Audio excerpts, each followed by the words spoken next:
औज़ुबिल्लाहि मिनश्शैतानिर्रजीम बिस्मिल्लाहिर्रहमानिर्रहीम। आज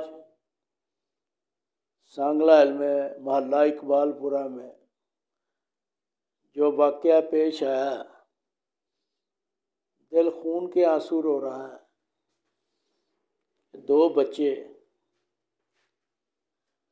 जो उस वाक़े में शहीद हो गए हैं, इतनी लापरवाही हुई है, इतनी तबाही और बर्बादी हुई है को बयान करना मुश्किल है। ये सारा कुछ जो हुआ है ये करप्ट लोगों की वजह से हुआ। ये जो वाक़या पेश आया तो रिश्वत लेने वाले ने तो रिश्वत ले ली, देने वाले ने रिश्वत दे दी, तो वो दो जानें तो वापस नहीं आएंगी जो दुनिया से चली गई। क्या उनके बड़ों का मुस्तकबिल था कि वो ये मुस्तकबिल में क्या करें? तो ये जो यहाँ हमारा CEO लगा हुआ है, इतनी इसका रिश्वत का बाज़ार गर्म है। तो ये जो इन्होंने खुदाई की है रात के 1 बजे के बाद, जब सौदा हुआ तो रात के 1 बजे के बाद इन्होंने खुदाई शुरू कर दी। जब ये खुदाई करते हैं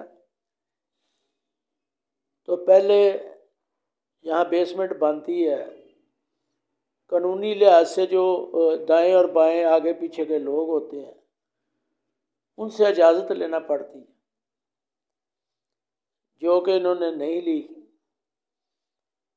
और इस CEO ने उन्हें इजाज़त दी कि रात को गिरा दो, वहाँ खुदाई शुरू कर दो।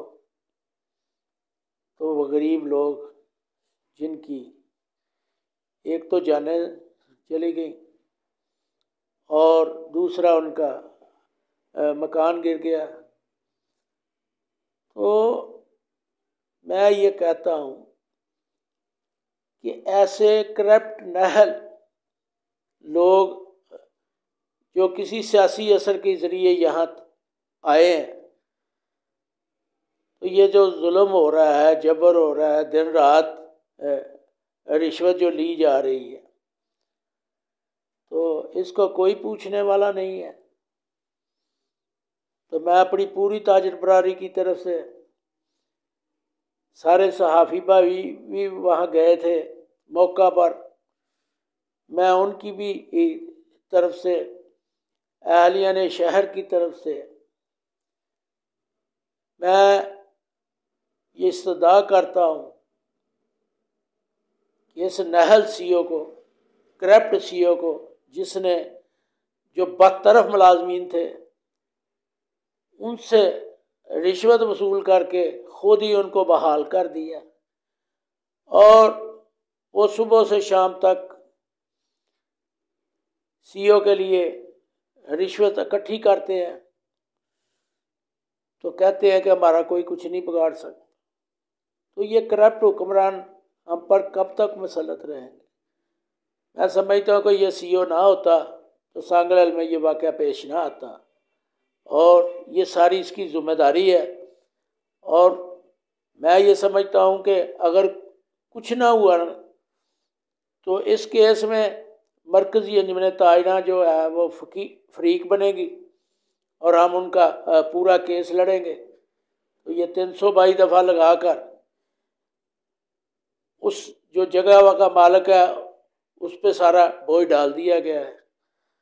लेकिन जो महकमाना इंक्वायरी है उसमें ये साबित होगा कि कितनी रिश्वत इन्होंने ली है।